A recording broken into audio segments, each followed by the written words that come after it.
الحمد لله كفى والصلاة والسلام على من لا نبي بعده اما بعد بسم اللہ الرحمن الرحیم. محترم اساتذہ کرام اور جناب پرنسپل صاحب، سامنے بیٹھے ہوئے کالج حاضہ کے طلبہ ساتھیوں، السلام علیکم ورحمۃ اللہ وبرکاتہ. محترم سامعین کرام، آج کا یہ دن بڑا تاریخی اور یادگار دن ہے. اس دن پورے ملک وطن عزیز میں خوشیاں منائی جاتی ہیں. گلی گلی نگر نگر بستی بستی پروگرامات ہوتے ہیں، جلسے جلوس ہوتے ہیں اور پورے پاکستان کو جھنڈوں اور جھنڈیوں سے بھی سجایا جاتا ہے.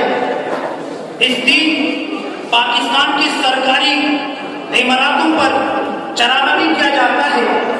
لیکن میرے وطن کے نوجوانوں اور غیور طلبہ ساتھیوں، ایک بات بتاتا چلوں کہ ہماری نوجوان نسل کو اس بات کا پتہ نہیں ہوگا کہ اس وطن عزیز کے حصول کے لیے ہمارے اکابر، ہمارے اسلاف، ہمارے آباء و اجداد نے کتنی قربانیاں دی تھی، کتنی ماں بہنوں کی عظمتیں لٹ گئی تھی، کتنی ماں بہنیں اپنی عظمت، اپنی عزت، اپنی عفت کو بچانے کی خاطر کنویں میں کھود گئی تھی. ہاں اس ملک کی خاطر، وطن عزیز کی آزادی کی خاطر مسلمانوں نے کتنی قربانیاں دی، کتنے علماء کرام کو جامع شہادت نوش کرنا پڑا. آئیے یہی سمجھانے کے لیے میں آپ سب کو آج سے 300 سال پہلے ماضی کی طرف لے چلتا ہوں. 1760 کی بات ہے کہ جب انگلستان اور برطانوی حکومت یہاں موجود نہیں تھی، ہندوستان پر مغل بادشاہت تھی.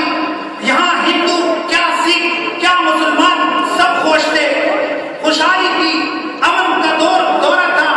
پھر اچانک 1718 کے اندر 1716 میں 7 سمندر پار ایک قوت انگریز منحوس یہاں آیا.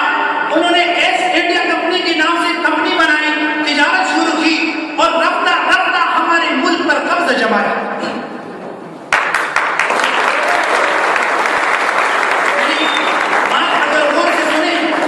تالیاں بجانے نہیں، میں وہ بات بتانے آیا ہوں جس کو سن کر آپ اپنے گریوان میں جھانکو گے. ارے میرے وطن کے سپاہیوں، خدا کی قسم، میرے وطن کی اگر کوئی مقدر ہے تو یہ بیٹھے ہوئے چند ستارے ہیں جو آگے چل کر پروفیسر بن کر، جو آگے چل کر انجینئر بن کر، جو آگے چل کر مفسر، محدث، عالم بن کر ملک کا نام روشن کریں گے. میں تمہیں سمجھانے آیا ہوں ایک بات. سامعین کرام، وقت کی نزاکت کو مد نظر رکھتے ہوئے آپ کو یہ بتاتا چلوں، انگریزوں نے یہاں آ کر، انگریزوں سے پہلے یہاں پہ کیا تھا اور اس کے بعد کیا ہوا، اور اس آزادی کی خاطر ہمارے اکابر نے قربانیاں کیا دی. آئیے آپ کو بتاتا ہوں.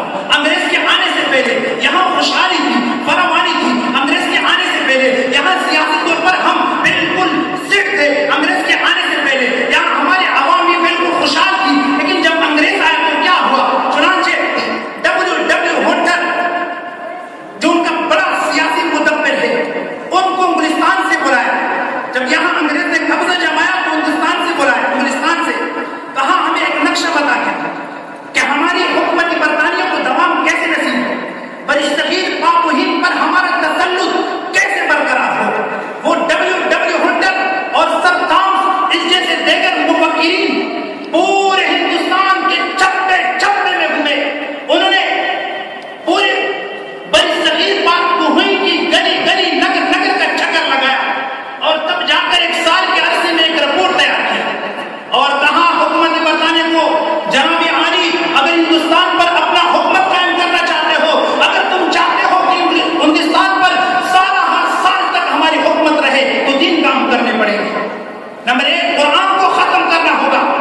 نمبر 2، مساجد مدارس کو ڈالا ہوگا. نمبر 3، علماء کرام کو ختم کرنا.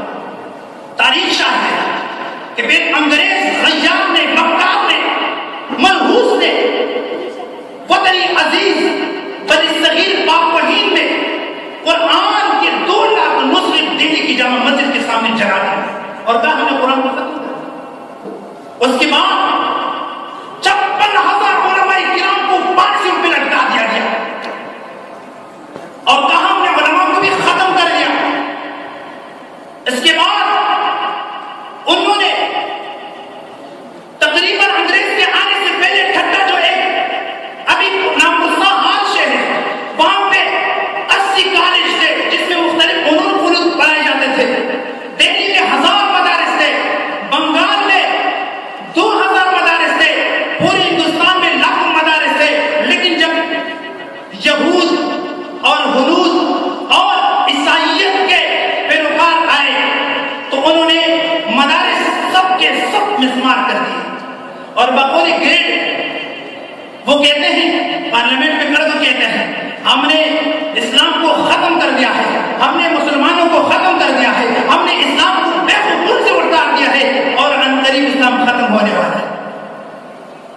عزیزی من پھر کیا ہو؟ تب علماء کرام نے کیسے قربانیاں دی؟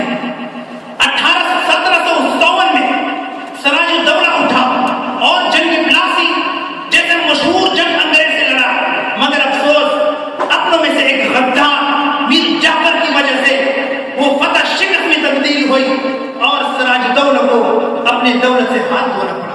اس کے بعد حیدرآباد دکن کے مشہور مجاہد سلطان ٹیپو سلطان شہید رحمت اللہ نے انگریزوں کو للکارا، مگر میر صادق لاہوری کی وجہ سے، ملعون کی وجہ سے مسلمان ایک بار پھر ایک بڑی مجاہد سے محروم ہوئے۔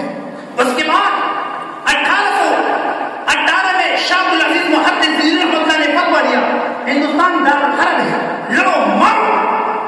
تب اس کی تناظر میں سید احمد شہید، شاہ اسماعیل شہید رحمۃ اللہ جو آج بھی بالاکوٹ میں کوئی حرم ہے، وہ جہاد کے لیے اٹھے، پشاور میں اسلامی حکومت قائم کی، مگر اپنوں کی غداری کی وجہ سے، اغیار کی عیاری کی وجہ سے 1831 کو وہ اپنے تمام رفقا کے ساتھ جام شہادت نوش کر گئے۔ اس کے بعد 1857 کی جنگ آزادی میں علماء کرام نے حصہ لیا۔ امداد اللہ مہاجر مکی رحمۃ اللہ، قاسم نانوتوی رحمۃ اللہ اور مولانا رشید احمد گنگوئی سمیت بڑے بڑے اکابر جمع ہو گئے انگریز کے خلاف، مگر افسوس پھر وہی ہوا جو ہونا تھا۔ انہوں نے غداری دکھائی اور یہ تحریک دم توڑ گئی۔ اس کے بعد بھی تحریک خلافت اور پھر سب سے بڑی تحریک ہندوستان میں چلی، تحریک ریشمی رومال، یہ دارالعلوم دیوبند کے سب سے اولین طالب حضرت شیخ علیم محمود الحسن دیوبندی رحمۃ اللہ نے چلائی، مگر افسوس کہ یہ تحریک بھی پہلی تحریک کی طرح ناکام ہو گئی اور حضرت شیخ علیم کو مالٹا کی جیل میں گرفتار کر دیا گیا۔ عزیزی من اتنی قربانیاں ہیں پاکستان کے حصول کے لیے، یہ صرف 1852 تک بتا رہا ہوں، 52 تک۔ اس کے بعد تحریکی خلافت، تحریکی نمساد، تحریکی ترک مملات، تحریکی حزب اللہ چلے گئے، اتنے چلائی گئی تحریکیں، اور اس کے نتیجے میں پھر 1937 کو ہمارے خیبر پختونخوا کے علاقے سے ایک مرد مجاہد پختونخوا کے گمنام سپاہی حاجی میر علی خان المعروف فقیر آف ایپی رحمۃ اللہ انگریز کے خلاف اٹھا اور 1937 سے لے کر 1947 تک انگریز کے خلاف لڑا۔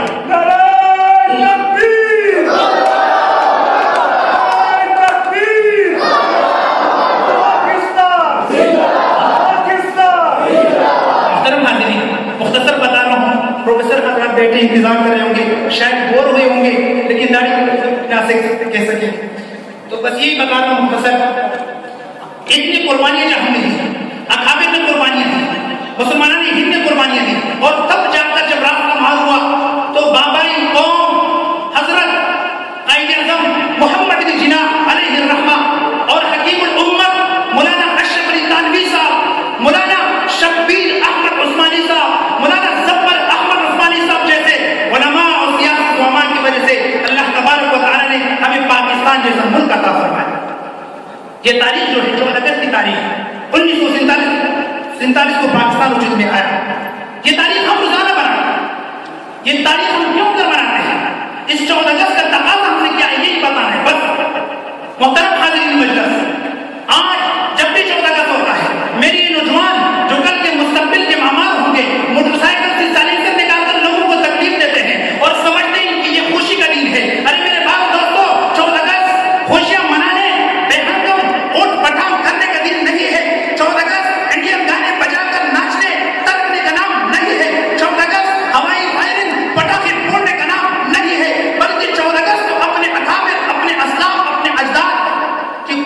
کو خراج تحسین پیش کرنے کا دن ہے. اس دن یہ دن ہم سے تقاضا کرتا ہے, یہ تجدید عہد کا دن ہے. اگر ایک پروفیسر ہے وہ اپنی پڑھائی میں کمی کوتاہی کرتا ہے, وہ طلبوں کو پڑھانے میں سستی کرتا ہے, وہ کالج سے غیر حاضر رہتا ہے, تو اس کی ذمہ داری بنتی ہے. یہ دن مجھے تقاضا کرتا ہے کہ آئیے وہ تقاضا کو اپنا عہد نو کرے, تجدید عہد کرے کہ آئندہ قوم کے بچوں کو پڑھا کر ان کے روشن مستقبل میں اپنا کردار ادا کرے گا. اگر ایک طالب علم ہے وہ صحیح نہیں پڑھتا, جی چھڑاتا ہے, وہ جی چھڑاتا ہے, شوق سے نہیں پڑھتا, تو یہ دن سے تقاضا کرتا ہے کہ اپنے اکابر کی قربانیوں کو یاد کر کے مد نظر رکھ کر کے وہ محنت کرے, وہ انجینئر بن کر, وہ پروفیسر بن کر, وہ ڈاکٹر بن کر, وہ ملا بن کر, وہ قاری بن کر, وہ عالم و مفکر بن کر پاکستان اسلام کا نام روشن کرے. تو آئیے میرے بھائی اور دوستو, آئیے ہم عرض کرتے ہیں کہ آج کے بعد ہم معزز پاکستانی بن کر, ہم ایک اچھے شہری بن کر, ایک اچھے مسلمان بن کر اپنی تمام تر توانیاں, اپنی تمام تر صلاحیتیں بروئے کار لا کر وطن عزیز کو ایک مستحکم ملک بنائیں گے انشاءاللہ. اپنی تمام تر توانیاں صرف کر کے وطن عزیز کو ناقابل تسخیر قوت بنائیں گے. اپنی تمام تر صلاحیتیں بروئے کار لا کر تعلیم کے میدان میں انقلاب لائیں گے. اپنی تمام تر صلاحیتوں کو بروئے کار لا کر کے پاکستان میں امن کی فضا قائم کریں گے. اللہ تبارک و تعالی ہمیں اپنی عزائم کی تکمیل کرنے کی توفیق عطا فرمائے. وآخر دعوانا الحمدللہ.